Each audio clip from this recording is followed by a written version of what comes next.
영어로는 just ask. 아시안이나 한국 친구들의 약한 점 하나는 우리는 항상 어렸을 때부터 120%, 130% 준비가 안 돼 있으면 안 물어봐요. 그러니까 내가 이거 해도 되냐. 근데 반대로서 이제 제 백인 친구들은 80% 준비만 됐어도 막 그냥 물어봐요. 내가 이거 할 수 있나? 그래서 이제 한국 도덕인가 뭐 컨퓨션 이런 아이디어 때문에 그런지 잘 모르겠는데 제일 끝에는 You have to be your own biggest advocate and you have to just ask.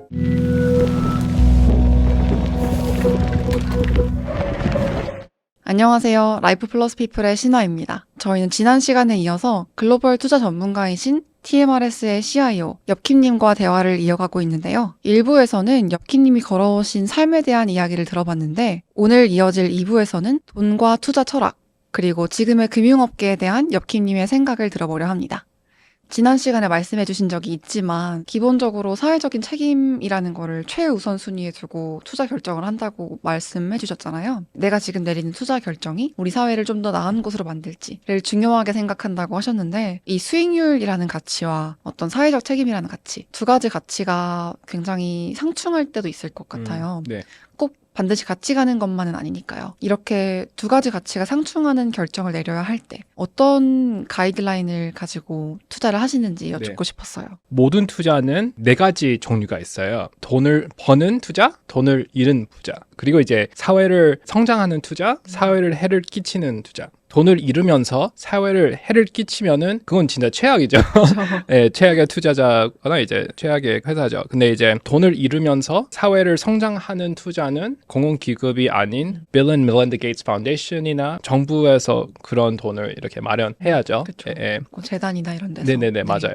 그리고 이제 돈을 벌면서 사회를 해를 끼치는 그런 투자도 있잖아요. 근데 그거는 이제 오늘 내일은 돈을 벌 수 있는데 그 미래에 돈 벌 수 있는 그런 위험이 있어요. 그래서 아주 간단하게 말하자면 강 옆에 팩토리가 있는데 아주 나쁜 것을 이제 강에 이렇게 막 놔요. 그래서 상관 안 하면 뭐 돈을 많이 벌 수 있죠. 근데 어떤 하루에 사회에서 아니면 정부에서 벌금을 엄청 내릴 거 아니에요. 네. 그래서 이제 우리 투자자들이 투자하는 곳은 사회를 성장하면서 돈을 벌 수 있는 그런 회사들. 그래서 이제 완전히 완벽한 회사 아니면 투자는 없죠. 근데 이제 길게 보면은 지금 제일 큰 회사들 한 100년 이렇게 지금까지 살아왔던 회사들 보면은 주로 사회를 성장하면서 돈을 버는 그런 회사들이잖아요. 그래서 그런 프레임워크로 투자를 하는 거죠. 사모펀드나 헤지펀드에 계셨을 때랑 지금 이렇게 공적연금의 CIO로서 투자를 하고 계실 때 어떤 마인드셋의 차이도 있을까요? 헤지펀드, 뭐 사모펀드에 있었을 때도 이런 게 다 했는데 이제 저희는 투자를 아주 오래 길게 보면서 이제 투자를 하잖아요. 그러니까 어쩔 때는 그 헤지펀드 같은 것은 아주 짧게 몇 개월씩 투자하고 팔고 그럴 수 있잖아요. 근데 공공기업들은 long-term investor. 그래서 투자를 오래 하면은 사회를 이렇게 해를 끼치게 하는 그런 회사에 투자하면은 위험이 엄청 크죠. 그래서 옳고 안 옳고 외에서 길게 보면은 이 투자는 돈을 벌 건지 안 벌 건지 사회나 뭐 consumer enterprise 해를 끼치면은 되게 위험한 투자가 되는 거예요. 좀 길게 투자하면. 장기적으로 보시기 때문에 네네네. 그렇게 장기적인 관점에서 주목하고 계신 산업이나 지역이나 섹터 이런 게 있을지 네네. 궁금했습니다. 우리가 직접 뭐 회사나 에셋에 이렇게 투자할 때는 원래 한 3년에서 6년 사이 오너십 피리어드를 그렇게 좀 봐요. 네, 그래서 지금 우리 팀이 진짜 집중하는 메가 트렌드는 디지털 트랜스포메이션, 그다음에 그 헬스케어 이노베이션, 인더스트리얼 레질리언스. 그건 이제 미국이 오랫동안 작품을 이제 안 만들어서 레네상스를 좀 만들어야 되겠다는 결심으로 그쪽에서 투자 많이 하고, 그 다음에는 financial empowerment. 역사적으로 financial services access가 많이 없었는데 기업들 통해서 액세스를 넓히냐, 그런 거 있고, 이제 마지막은 에너지 모더니제이션. 그런 메가 트렌드가 5개 있고 5개의 메가 트렌드를 되게 열심히 공부하고 있어요. 사실 이제 염님께서는 아주 오랜 기간 동안 돈을 다루는 직업을 갖고 계셨고 네. 돈의 흐름을 쫓는 분으로서 수많은 부자들을 보셨을 거 아니에요. 네네. 근데 이제 지난 20년 동안 이 금융업계에 계시면서 네. 그 부자라는 것에 정의랄까요? 앞으로는 이 부자라는 것의 정의가 어떻게 변화할 것이라고 보시는지 여쭙고 싶었어요. 저도 이제 20대 후반부터 돈을 아주 많이 가진 분들을 많이 만났죠. 그 빌리너들도 많이 만나고 그랬는데 진짜 느낀 게 그러니까 돈이랑 기쁨이랑 코릴레이션이 없는 걸 깨달았어요. 그러니까 이제 행복한 빌리너 많겠죠. 근데 진짜 이렇게 욕심이라는 게 끝이 없다라는 거를 되게 뚜렷하게 느꼈어요. 네, 그래서 저한테는 아주 간단하게 wealth의 definition은 이제 개인적인 시간의 자유가 있나. 그 의미는 이제 저는 내일 아프리카 가서 사파리 가서 2주간 일 비어도 괜찮아요. 그런 큰 문제가 없어요. 그리고 사랑하는 사람들이 너를 사랑하나? 그것도 이제 되게 중요하게 보이고 만나고 싶은 사람이 있으면 그 만날 수 있는가? 그것도 이제 아주 큰 재산인 것 같아요. 네. 또 저도 이제 일을 수십 년 한 뒤에 느낀 게 제 네트워크가 진짜 제 재산인 것 같아요. 제 네트워크도 이제 계속 투자를 해야죠. 투자를 해야 되는데 진짜 저도 이제 우리 투자팀한테 제일 도움이 되는 게 제 네트워크를 이렇게 빌려주는 그런 일이 제일 중요한 것 같아요. 그래서 저한테는 네트워크가 재산이라고 생각해요. 네. 말씀하신 답변 중에서 사람이라는 키워드가 굉장히 많이 나왔거든요. 네. 사랑하는 사람들과 네. 서로 사랑을 주고받는 거 네. 하고 내가 같이 있고 싶은 사람이랑 같이 있을 수 있는 거 네네네, 맞아요. 하고 네트워킹 네, 말씀도 네, 하셨고 실제로 여키님이 제가 듣기로도 굉장히 다양한 네트워크 그러니까 금융업계뿐만이 아니고 네. 정말 뭐 상관이 없어 보이는 분야까지도 발이 굉장히 넓으시다고 들었는데 네. 이렇게 네트워킹을 좀 잘할 수 있는 비결이랄까요? 조언 같은 걸 해주실 수 있을지 궁금했어요. 파이낸스 분야에서는 비슷한 파이낸스 친구들이 많은 사람들이 당연히 있죠. 그래서 이제 그냥 파이낸스 친구들끼리 이렇게 유지하고 뭐 일하고 그런 친구들 많은데 이제 좀 더 시니어 갈수록 저도 이제 크리에이티비티가 필요해요. 또 이런 것은 제 파이낸스 친구들 안에서는 찾기 힘든 거예요. 그래서 비슷한 생각을 하니까요. 네네네 맞아요. 그래서 이제 diversity of experience, diversity of thought. 경험이 그래서 다양해야. 네. 그래서 이제 다른 섹터에서 아주 멋진 그 development을 이제 빌려서 파이낸스에 apply하는 그런 게 이제 저의 역할이 되는 거예요. 그래서 제 주위에만 파이낸스 월가 친구들밖에 없으면 좀 그라운딩이 어쩔 때 잘 안 돼요. 그래서 좀 이제 다양하게 있어야지 다른 분야에서 훌륭하게 이렇게 활동하는 분들하고 교제하면서 되게 인스피레이션을 너무 많이 받는 거예요. 그래서 친구들도 다양하게 있는 것도 좋은 것 같기도 하고 또 저도 이제 제 투자인 네트워크를 아주 제너러스하게 주고받고 그게 되게 중요하죠. 서로 이렇게 주고받는 네네. 게 중요하죠. 네네 맞아요. 그러니까 저희 외할아버지가 한 말이 하나 있는데 인생에 좋은 친구 5명 있으면 진짜 부자인 삶을 살았다라는 말을 한번 들었거든요. 그래서 저도 한때는 많은 사람한테 사랑받고 싶고 항상 이렇게 people pleaser 하고 싶어 했는데 나이가 들수록 느끼는 게 저도 이제 계산적으로 이렇게 하는 건 아니지만 서울이나 싱가포르, 샹하이, 런던 이런 곳에 그러니까 해외 중심인 그런 친구가 딱 한 명 있어요. 네, 그래서 그 친구 통해서 런던에 아무나 만날 수 있는 그런 존재. 또 이제 사우파울로 가서도 아무나 만날 수 있는 그런 존재. 싱가포르에서도 그런 존재. 또 저는 이제 투자자들의 네트워크가 있잖아요. 그래서 이 사우파울로 친구가 투자자의 소개를 받아야 되면은 저한테 연락 와서 제가 이렇게 연결시켜 주죠. 근데 그걸 이제 좀 잘하는 게 중요한 것 같아요. 너무 계산적으로 친구 만드는 것은 아니지만 그런 걸 좀 깨달으면서 이제 네트워크를 키우고 좀 글로벌하게 만들고 그리고 어떤 행사에 가서 네트워킹 할 때도 되게 유명한 투자자랑 이렇게 뭐 셀카 찍고 그분하고 이제 악수하고 많은 사람들한테는 그게 목적이죠. 네. 네트워킹의 목적이죠. 그 방에 가장 돈 많고 힘센 분을 찾아서 관계를 맺자라는 그런 목표로 네트워킹 하는 분들은 많은데 솔직히 아주 귀한 네트워크는 비슷한 친구들 비슷한 나이의 투자자들을 그분이 아직 개인적인 유능함을 아직 못 깨달았는데 같이 이렇게 친해져서 이 친구의 유능함을 이렇게 unlock 시킬 수 있는 그런 게 진짜 중요한 네트워크예요. 제 주위에도 지금 가장 소중하게 아끼는 투자 친구들 보면은 한때는 다 비슷하게 뭘 몰랐어요. 근데 이제 같이 배우고 같이 잘하고 그 유능함을 저도 이제 좀 보고 어떻게 이 친구를 도와서 커리어 성장할 수 있게 도와줄 수 있나 주고받고 하는 게 훨씬 더 중요한 네트워킹 방법인 것 같아요.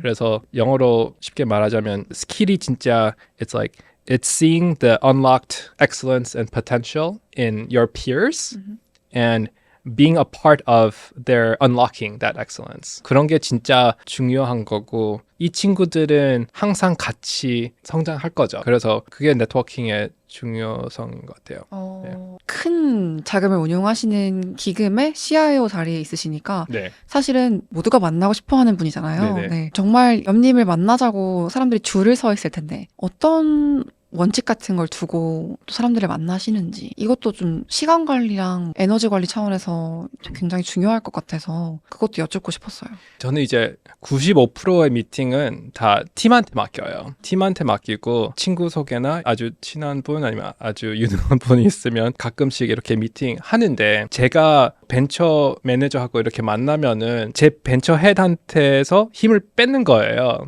예, 그래서 저는 그게 싫고 벤처 헤드한테 완벽한 권력을 이렇게 주려면은 제가 그 미팅 하면 안 돼요. 예. 근데 어쩌다가 이제 친구 소개로 이렇게 하면은 다 이해하긴 하죠. 근데 제가 그 미팅 끝에 하는 말은 우리가 벤처 헤드가 있다. 끝에는 이분의 결정이다. 그렇게 말해줘야지 팀한테 리스펙트, 그 존중이 가는 거죠. 또 이제 웃긴 거는 저도 서울에 사는 뭐 창업자분들, 투자자들 많이 아는데 한국에는 리더들이 미팅을 너무 많이 하는 거예요. 미팅을 되게 많이 하고 되게 인생이 바빠요. 근데 저는 오히려 반대예요. 저는 이제 여유가 있어야지만 결정을 잘하고 여유가 있어야지만 비전을 뚜렷하게 보고 또 여기서 아이디어가 오면은 받을 수 있다. 너무 막 미팅 10개, 저녁 식사, 뭐 점심 식사 이렇게 너무 막 꽉 채여 있으면 리드할 여유가 없어지는 것 같아요. 그래서 저도 서울에 있는 친구들한테 이런 말을 많이 하는데 다 조금씩 좀 체인지하고 있는 것 같아요. 네, 그래서 한면으로서는 이제 제 팀의 투자자들은 저보다 투자를 잘해요. 되게 유능한 투자자들이고 저는 진짜 그 투자자들을 되게 많이 믿어요. 근데 CIO로서 그게 되게 중요한 것 같아요. 너무 안 믿으면 미팅을 개인적으로 다 하게 되고 또 이제 미팅이 너무 많이 있게 되고 매주마다 결정 2개, 5개 되게 중요한 결정을 완벽하게 못하는 것 같아요. 저도 되게 복이 많은 게 deputy CIO가 있는데 이제 이분이 진짜 열심히 일하고 제가 해야 될 CIO 이런 일을 뭐 80% 하는 것 같아요. 그래서 진짜 저한테 시간을 많이 줘요. 네. 저만 할 수 있는 팀에 되게 크게 도움이 될 수 있는 걸 이렇게 되게 집중적으로 해야 되거든요. 네. 그러니까 너무 막 CIO가 매주마다 해야 될 게 20개 있으면 그것만 집중하면 이제 그런 여유가 없잖아요. 네. 그래서 이제 prioritization 아니면 진짜 팀을 더 성공시킬 수 있는 그런 아이디어나 그런 거 이제 찾는 게 제 job이라고 생각해요. 네. 이제 금융업계에 20년 넘게 계셨던 분으로서 금융에 별로 익숙하지 않은 시청자분들에게 자산 관리를 할 때 있어서 좀 장기적인 관점에서 염두에 두고 있어야 할 원칙이 있다면 어떤 거를 조언해 주시고 싶으실지 그 원칙에 대해서 한마디만 해주실 수 있을까요? 네, 그냥 되게 간단하게 3가지를 말할게요. 처음에는 이제 버는 것보다 더 쓰지 마세요.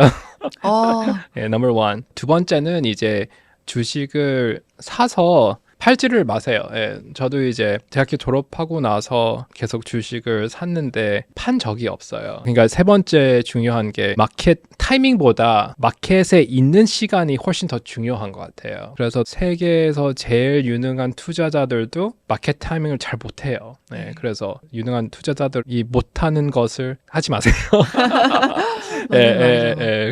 그래서 그 3가지인 것 같아요. 저는 이제 염님의 이야기를 들으면서 떠오른 하나의 키워드가 다양성이라는 생각이 들었어요. 네. 성장 환경도 그렇고 만나시는 분들도 그렇고 분야도 그렇고 굉장히 다양한 환경을 경험하셨는데 그때마다 나 스스로 이 환경에 조금 적응하기 힘들다고 느낄 수도 있었을 텐데 이렇게 좀 다양한 환경에서 빠르게 적응하는 방법, 그렇게 빠르게 적응하기 위해서 좀 명심해야 할 가치나 덕목이 있을까요? 뭐 시크릿 같은 건 없지만 오래 전부터 항상 아주 불편한 자리를 찾는 스타일이에요. 그래서 이렇게 팟캐스트 하는 것도 저한테 되게 힘든 자리죠, 솔직히. 도전이죠. 한국말도 못하는데. 근데 이제 거기 속에서 한 번 하면은 그 무서움이 없어지는 거예요. 네, 그래서 저도 처음에 유명한 분들 사이에 이렇게 행사가 있으면 처음에는 좀 그냥 무섭고 그런데 그냥 한 번 하면은 끄떡 없더라고요. 그래서 그냥 계속 growth mindset으로 개인적으로 성장하고 싶으면 그냥 계속 좀 uncomfortable한 자리를 찾는 게 좋은 것 같아요. 예. 이거 말고 또 다른 예시 같은 게 있을까요? 제가 어렸을 때부터 커뮤니케이션에 문제가 많았거든요. 그래서 이제 영어로는 speech impediment, 그래서 stutter도 하고 네. stage fright도 되게 강했어요. 중학교 때 한번 발표해야 되는데 그냥 교실 앞에 가서 freeze하고 내려왔어요. 아무 말도 못하고. 예, 너무 무서워서. 그래서 진짜 커뮤니케이션에 힘듦이 꽤 많았어요. 월가에 처음 시작했을 때도 투자자로서는 커뮤니케이션이 너무 중요한 거예요. 커뮤니케이션은 clarity, 맑아야 되고 concise, 짧아야 되고 conviction, 믿음이 있어야 돼요. 근데 아무리 좋은 투자 아이디어가 있어도 그걸 전달을 못하면은 실패잖아요. 솔직히 전달을 잘하는 분한테 그냥 보통인 인베스트먼트 아이디어가 있어도 그게 이제 될 확률이 더 크죠. 네. 커뮤니케이션을 잘해서. 그래서 저도 이제 20대 중반부터 그냥 아주 억지로 패널 같은 뭐 스피킹 엔게이지먼트 이런 걸 많이 했어요. 많이 실패했죠.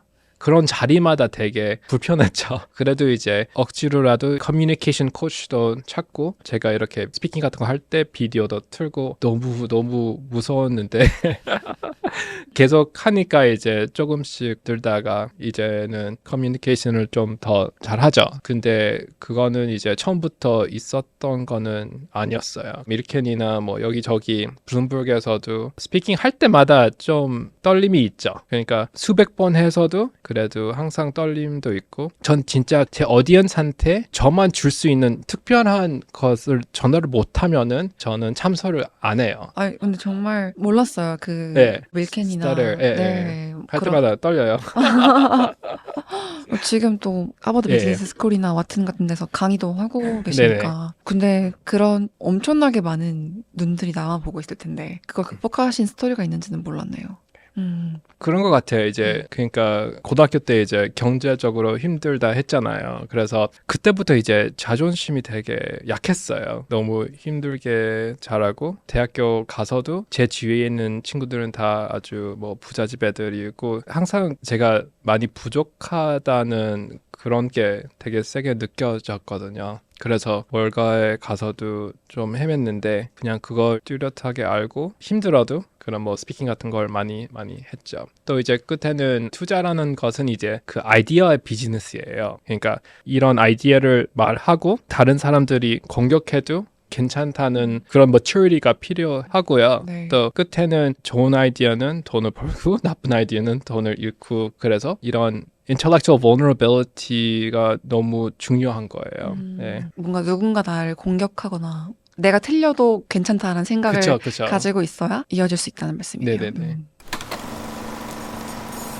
이제 염님을 보면서 나도 저렇게 되고 싶다. 그럼 나도 저렇게 될 수 있겠다. 라는 네. 용기를 가지게 되는 청년들이 있을 거 아니에요. 네네. 금융업을 하고 싶어하는 청년들일 수도 있겠고 아니면 비슷하게 자신감이 떨어져 있는 청년들이 나도 뭔가를 극복하고 나만의 거를 쌓고 싶다고 생각할 수도 있겠고 혹은 좀 더 다양한 곳에서 국제적인 무대에서 새로운 세상을 경험해보고 싶다. 고 생각하는 청년들도 있을 텐데 네네. 이런 청년들에게 어떤 말씀을 해주고 싶으세요? 책 중에서 하나 추천하는 것은 이제 Dale Carnegie's How to Win Friends and Influence People이라는 책이 있어요. 근데 저는 그 책이 없었으면 진짜 월가에서 성공할 수 없었을 거예요. 월가는 아무래도 백인 남자들이 많이 담당하는 이런 인더스트리고 전 그 책의 규칙을 진짜 열심히 따르면서 월가 생활을 한 것 같아요. 그래서 처음은 그 책을 꼭 읽으세요.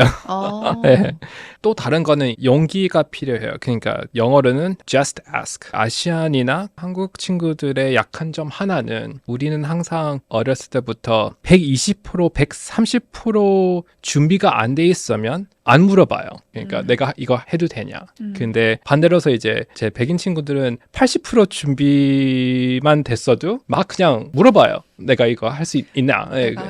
그래서 이제 한국 도덕인가 뭐 컨퓨션 이런 아이디어 때문에 그런지 잘 모르겠는데 제일 끝에는 you have to be your own biggest advocate and you have to just ask. 또 하나는 이제 모든 사람들한테 친절하게 대해줘야 돼요. 그러니까 이제 월가를 보면은 제가 이제 사람 뽑을 때 세 가지가 중요해요. 하나는 성격하고 이제 그 humility, 겸손한 거. 두 번째는 drive, 얼마나 열심히 일하는 거. 세 번째는 intelligence 하고 호기심, 그 curiosity 하고 이제 뭔가 얼마나 빨리 배울 수 있나 그런 세 가지가 있어요. 근데 이제 월가 뽑는 사람들 보면은 처음 시작할 때부터 한 중간까지는 성격이 안 좋아도 돼요. 네. 왜냐하면 이제 열심히만 하고 똑똑하기만 하면 투자 검색하거나 뭐 일할 때 다 괜찮아요. 근데 그 시절에 그 파트너나 이런 분들이 다 되게 조심히 보고 있어요. 이 사람은 우리가 식당에 갈 때 웨이터, 웨이트레스한테 어떻게 행동하나 이런 게 너무 중요한 이유가 하나 있어요. 왜냐하면 이제 월가에도 중간쯤에 벗어나면은 시니어 되면은 개인적으로 딜메이킹 하는 것만 아니고 다른 사람들을 더 잘하게 해야 돼요. Amplify others 이런 게 있어요. 그래서 성격이 나쁘면 그건 진짜 할 수 없는 일이에요. 그래서 culture 이런 거 너무 중요한 거잖아요. 그래서 커리어 아주 일찍부터 겸손함과 character, integrity 이런 걸 진짜 중요하게 대해줘야 되고 월가 가면은 항상 대표님한테는 아주 잘해주고 밑사람한테는 되게 나쁘게 그런 사람들은 이제 더 프로모션 하기 힘들죠. 그러니까 모든 사람들한테 잘해주는 사람이 높은 자리에 가서 이제 다른 사람들을 더 힘도 주고 앰플리파이 할 수 있는 그런 역할이 되잖아요. 사람 뽑을 때 중요한 세 가지 중에 네. 첫 번째로 겸손함을 뽑으신 게 약간 네. 놀라웠어요. 올해 초 인터뷰에서 그렇죠. 인격이 이런 금융업계, 투자업계에서 좀 과소평가되고 있다. 그렇죠. undervalued 되고 있다라는 네네네. 말씀을 하셨더라고요. 맞아요. 네, 중요하게 느끼시는 이유가 그거였구나. 네, 또 하나는 이제 영어로 하면은 give yourself permission to fail. 그러니까 이제 실패할 허락을 주라. 그래서 이제 우리는 아주 실패하는 걸 싫죠. 근데 저도 이제 20대 중반부터 항상 제가 진짜 하면 안 되는 일을 쫓았어요. 그래서 이제 영어로는 그냥 Hail Mary. 그러니까 이제 노벨 피스 프라이즈 신청하면 진짜 뭐 그런 건 진짜 Hail Mary 안 될 일이죠. 그러니까 그만큼까지는 아니지만 얘기가 하나 있는데 제가 20대 중반에 하버드 비즈니스 스쿨에 어플라이하고 웨이트리스트에서 안 됐어요. 탈락됐어요. 근데 2년 후에 제가 교수님한테 클래스에 와서 이제 Sovereign Wealth Fund 뭐 대해서 얘기해도 되냐 물어봤어요. 아니 저는 2년 전에 탈락한 학생이에요. 근데 무슨 자격으로 강의하겠다고 예, 진짜 말도 안 되는 거죠. 그래서 안 된다라고 했어요. 그래서 1년 뒤에 제가 또 물어봤어요. 아, 이번엔 해도 되냐 물어봤는데 안 된대요. 안 된다 했어요. 근데 이제 그 다음 년엔 제가 이메일 안 했어요. 근데 그분이 이런 말을 했어요. 강의해야 되는 분이 갑자기 취소해야 되는데 너가 내일 올 수 있으면 네가 해라. 라 했어요. 그래서 하버드 비즈니스 스쿨 5년 탈락하고 나서 강의하러 초대받은 거죠. 근데 그거는 이제 제가 하면 안 되는 그런 일이잖아요. 근데 실패를 무서워하지 않으면은 진짜 많은 것을 얻을 수 있는 세상이에요. 예. 그래서 그냥 일부러도 실패할 만한 거를 계속 쫓아요. 예. 그게 되게 좋은 것 같아요. 예. 그래서 하버드 비즈니스 스쿨 한 10년 강의하고 프라이빗 에퀴티 벤처 클럽에서도 애드바이저로 하고 또 거기는 이제 케이스 메서드로 이제 케이스 스터디를 많이 하는데 거기도 이제 하나의 주인공이 됐어요. 네. 그래서 제가 이제 27살 때 그렇게 뻔뻔하게 교수님한테 이메일을 안 했으면은 이런 게 없죠. 네. 그래서 이제 개인적이나 아니면 커리어 쪽에서도 비슷한 말이에요. 항상 이런 어워드, 저런 어워드, 뭐 밀킨 스피킹 하는 것도 네. 어떻게 보면 말도 안 되는 일이에요. 제가 누군데 거기 가서 스피킹 하는데 그래도 전 괜찮아요. 전 이제 안 된다 해도 끄떡 없어요. 예. 근데 그게 이제 슈퍼파워이 될 수 있는 거예요. 그래서 자기 개인한테 이렇게 실패할 그런 허락을 주고 이제 실패하는 걸 이제 익숙함을 얻는 게 너무 중요한 것 같아요. 두려워하지 않는 걸 넘어서서 네. 그거에 익숙해져서 아무렇지도 않아 하는 거. 네, 맞아요. 거기까지 가야 되는 거네요. 네네, 맞아요. 이렇게 저희 2부에 걸쳐서 엽킴님의 커리어와 삶의 철학까지 다양한 이야기를 나눠봤는데요. 저는 개인적으로 엽킴님의 정말 화려한 커리어 뒤에 여러 가지 힘든 그 스테이지를 넘어가기까지 치열했던 그 순간들이 다 느껴져서 굉장히 인상 깊게 들었던 것 같습니다. 엽킴님은 오늘 대화 좀 어떠셨어요? 간단하게 소감 한마디 부탁드리겠습니다. 네, 너무 재밌었고 솔직히 한국말로 하는 게 좀 힘들긴 했지만 그래도 네, 너무 재밌었어요. 흔쾌히 한국말로 옮겨주신다고 해가지고 깜짝 놀랐는데 사실 그게 일부러 나의 어떤 벽을 넘어서려는 시도였다는 거를 듣고 나니까 더 감동적인 것 같습니다. 지금까지 라이프 플러스 피플이 만난 9번째 게스트 글로벌 투자 전문가 엽킴님과 함께했습니다. 시청해주신 분들도 지금까지 함께해주셔서 감사합니다.